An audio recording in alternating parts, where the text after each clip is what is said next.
اسی ضمن میں اکثر ذہنوں میں ایک سوال پیدا ہوتا ہے، مقاصد حسینی کیا ہیں، اہداف حسینی کیا ہے؟ یعنی جس مقصد پہ امام حسین علیہ السلام نے قیام فرمایا تھا وہ قیام کیا ہے؟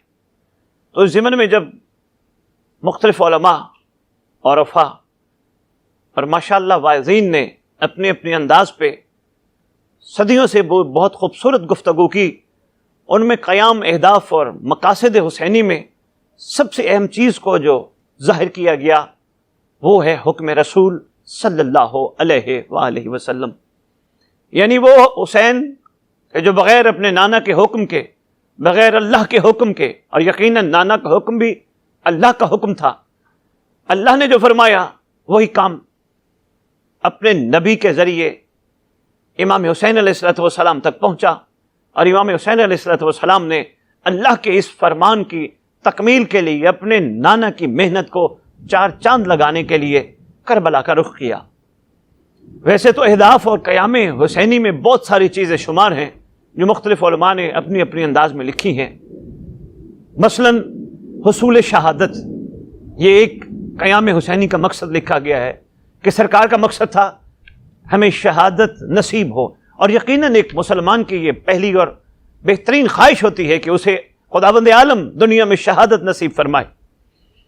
لیکن شہادت کے حوالے سے بلکہ اس کے مختلف درجے بھی ہماری کتب میں لکھے گئے ہیں. کوئی کس انداز میں دنیا سے گیا، کسی کو کسی ظالم نے مارا، مختلف حوالے سے لکھے گئے ہیں. شہادت کے حوالے سے کیا کمال شہادت تھی جو حکم خدا جل جلالہ اور حکم رسول صلی اللہ علیہ وآلہ وسلم کے امر کے عین مطابق ہے.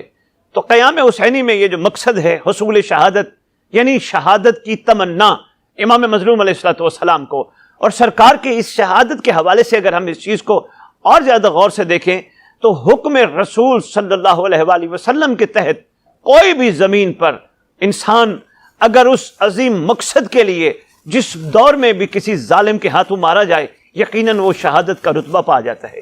تو یہ حصول شہادت قیام حسینی، اہداف حسینی میں شامل ہیں. اس کے بعد تیسری چیز جو لکھی علماء نے وہ ہے امر بالمعروف و نہی عن المنکر. بہت اہم ترین یہ اہداف حسینی میں سے ہے قیام حسینی کے اوپر کیا؟ امر بالمعروف، یعنی حق کا پیغام اور برائی سے روکنا. امر بالمعروف یہ کہنے کو تو ہم الحمدللہ بچپن سے سنتے آ رہے ہیں. ہم نے جب اصول دین اور فروع دین پہ اپنے علماء سے سبق لیا تھا تو پہلا یہی تھا، نماز، روزہ، حج، زکوٰۃ، خمس، جہاد، تولہ، تبرہ، اور اس کے بعد امر بالمعروف و نہی عن المنکر. تو نہی عن المنکر اور امر بالمعروف ہر دور میں انتہائی اہم رہا. یعنی حق کا پیغام دے ہی وہی سکتا ہے یقیناً جو خود حق پہ چلتا ہو. امر بالمعروف کے لیے خداوند عالم نے اپنے نمائندوں کو زمین پہ بھیجا، اور ہر نبی نے آ کے مخلوق خدا پر یہی شفقت فرمائی. اکثر میں ممبروں پہ کہتا رہتا ہوں خداوند عالم کا ہم سب پہ بہت بڑا احسان، یہ روٹی دینا، یہ کپڑا دینا، یہ چھت دینا، یہ بھی خداوند عالم کے بڑے کرم ہیں.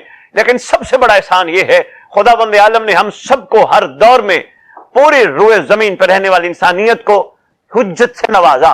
ہر دور میں کوئی نہ کوئی حجت ضرور موجود رہی، اور امام مظلوم علیہ السلام اپنے دور کی حجت بن کر یہ جو قیام حسینی کے اہداف میں شامل ہے امر بالمعروف، یعنی سرکار کا ایک ایک قدم مکمل طور پر امر بالمعروف پہ ہی مشتمل ہے، پورا اور نہی عن المنکر پہ ہی مشتمل ہے. تو یہ قیام حسینی میں بڑا اہم، یعنی حق کی تلقین کرنا، حق پہ چلانا اور باطل سے روکنا.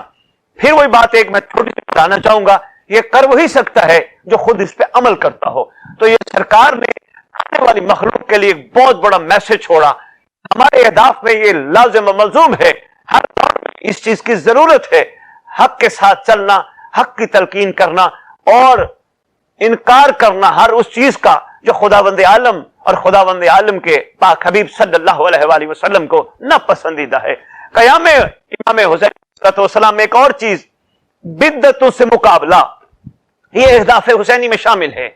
یقیناً اس دور میں علماء اہل سنت بھی اس بات پر متفق ہیں کتنی بدعتیں ایجاد ہو چکی تھیں. اب ایک ایک بدعت کا اظہار کریں گے، ہمارے پاس اتنا وقت نہیں، رات آپ سب کو پتہ ہے کتنی اہم ہے.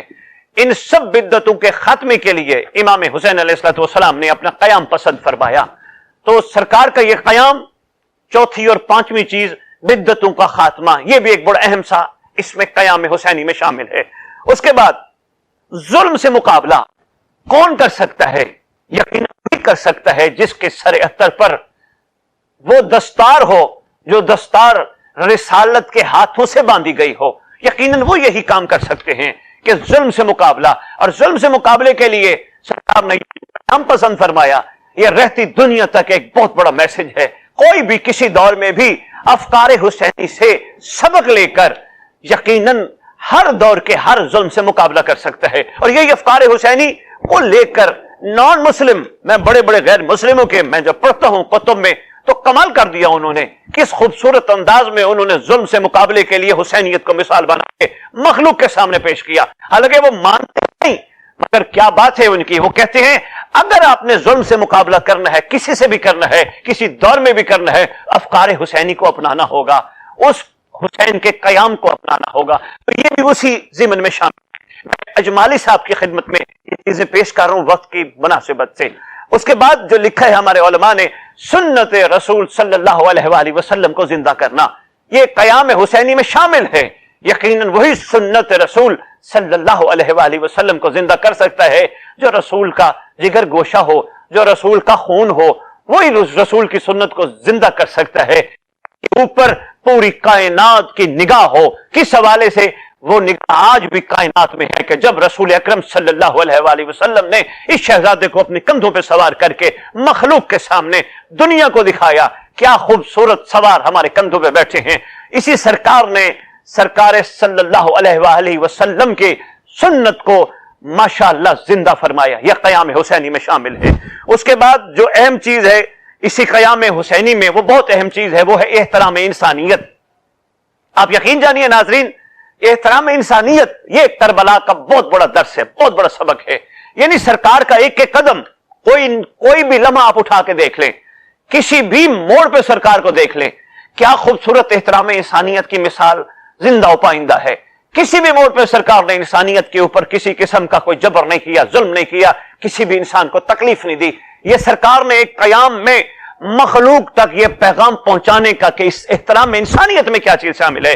اور احترام انسانیت میں میں سلام پیش کرتا ہوں ڈاکٹر علامہ اقبال اللہ مقامہ رحمت اللہ علیہ، بڑے خوبصورت انسانیت پہ گفتگو فرما کے، جو کہ ہمارے سمجھنے کے لیے، چونکہ ہم پاکستان میں خصوصاً رہنے والے اور پاکستان سے باہر جو اردو سمجھتے ہیں، ڈاکٹر صاحب کی شاعری بہت کمال ہے کہ خدا کے بندے تو ہیں ہزاروں، بنوں میں پھرتے ہیں مارے مارے، میں اس کا بندہ بنوں گا جس کو خدا کے بندوں سے پیار ہوگا۔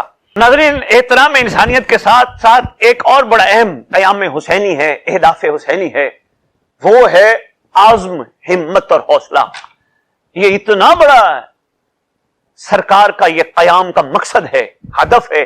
اب یقین کیجئے ایک ایک اس پہ گفتگو کی جائے تو ماشاءاللہ ہمارا شاید یہ پروگرام جو ہم آپ کی خدمت میں پیش کر رہے ہیں، شاید ایک پروگرام نہیں، ہمیں کئی پروگرام کرنے پڑ جائیں۔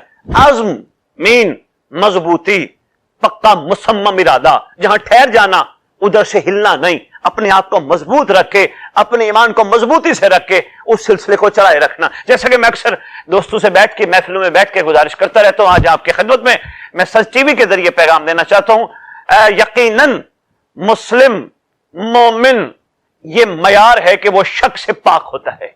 ہم ایک دوسرے کا اس لیے حیا کرتے ہیں کہ ہمیں شک نہیں، یقین ہوتا ہے اگلے بیٹھے ہوئے بندے کا کہ وہ ہمیں دیکھ رہا ہے، وہ ہماری ہر حرکت کو نوٹ کر رہا ہے۔ یہ ہماری مضبوطی کا، عزم کا ایک خوبصورت اظہار ہے۔ لیکن اگر یہی یقین ہم جب اکیلے ہوں، ہمارے ساتھ کوئی بھی نہ ہو، ہم اکیلے ہوں اور ہمیں یہ یقین ہو ہمارا اللہ بھی دیکھ رہا ہے اور یقیناً ہمارا زمانے کا امام بھی ہمیں دیکھ رہا ہے، تو یہ یقین کمال پہ پہنچ کے مکمل اور مضبوط عزم پہ آ جائے گا۔ یہی عزم و ارادہ اہداف حسینی میں شامل ہے۔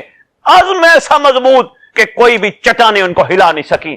یہی وجہ تھی، کہتے رہے موت ہم پہ آ پڑے یا ہم موت پہ جا پڑے فرق نہیں پڑتا، شہد سے زیادہ میٹھی موت، یہی کربلائیوں کا معیار ہے۔ سبحان اللہ، شہد سے زیادہ میٹھی۔ یہاں چھوٹی سی بات اور عرض کرنا چاہوں گا، کوئی بھی دنیا سے جانے کے بعد یہ نہیں بتاتا موت کا ذائقہ کیسا ہے، کیا کڑوی تھی موت، کیا موت میٹھی تھی، یا موت کیسی تھی۔ لیکن سلام ہے کربلائیوں پہ، اپنے آپ کو قربان کرنے سے پہلے بتا رہے ہیں کائنات کو، اگر عزم مضبوط ہو، حوصلہ مضبوط ہو، ارادہ مضبوط ہو تو یقیناً موت سے پہلے موت میٹھی نظر آتی ہے. تو یہ عزم، حوصلے اور ارادے مضبوط کی علامت ہے. یہ قیام حسینی میں شامل ہے، اہداف حسینی میں شامل ہے. یہ ہم سب کے لیے بہت بڑا سبق ہے کہ ہمیں بھی اسی طرح مضبوط ہو کے آپس میں مل کر اتحاد و اتفاق کے ساتھ.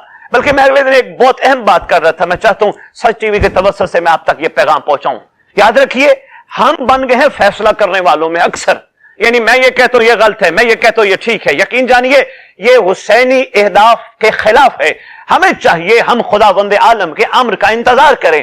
جب خداوند عالم کائنات میں اولی الامر کو بھیجے، وہ آ کے فیصلے کریں گے، وہ سب سے بہتر ہے، اس سے پہلے کہ ہم کہیں کہ کون غلط ہے کون صحیح ہے. اور یہی وجہ ہے آج ان چھوٹی چھوٹی چیزوں میں ہم داخل ہو کر ہم اتنی پستی کی طرف جا چکے ہیں کہ آج ہمیں کہنا پڑ رہا ہے میں محمد کا غلام ہوں، میں محمد کا غلام ہوں، میں سرکار کا غلام ہوں. یہ ہماری پستی کی وجہ ہے. ورنہ اگر ہم مضبوط ہو جائیں، ہم نہیں کہنا پڑے گا ہم محمد کے غلام ہیں.